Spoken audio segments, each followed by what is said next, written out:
Welcome to another review for All That Film. Today we're discussing Spike Lee's Da 5 Bloods, which comes to us on Netflix.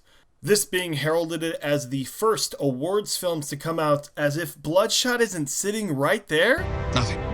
In here, you get to be the best version of yourself.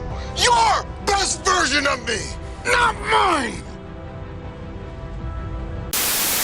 Da 5 Bloods is a very ambitious film from Lee. I should mention that I'm not as well versed in his filmography as I would like to be, as I've only seen 4 of his films prior. I'm mixed on his works I've seen, and I was mixed with Da 5 Bloods as well.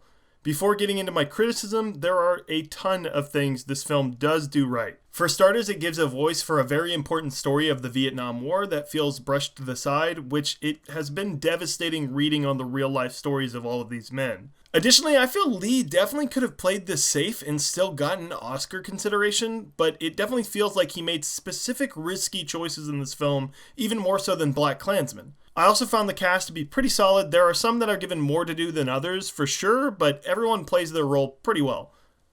In terms of criticisms, I feel like this film unfortunately gets lost in its ambition. This movie takes in a lot of ideas that are very important in concept, but go unfulfilled for me. The idea of not feeling welcome back into a country you fought for is one that is truly heart-wrenching. I think the film doesn't really concern itself with exploring this concept, and instead leans on the camaraderie of old military friends.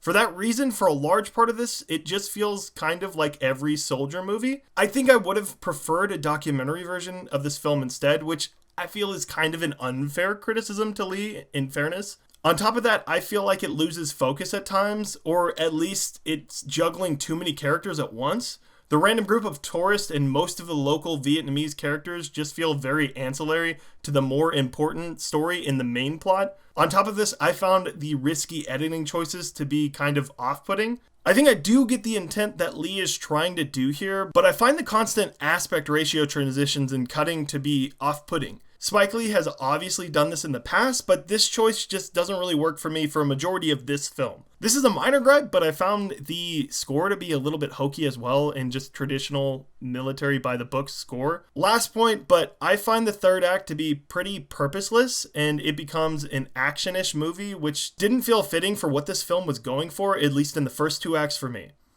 Overall, I'm interested to check this out again. Even though it has a long runtime, it's not really felt, so I think I could sit down and give this another shot sometime this year. I'm definitely not trying to have a contrarian take on this film, and it was difficult for me to gather thoughts, as there are a lot of things I like and respect from Lee. But overall, I walk away from this thinking this is messy.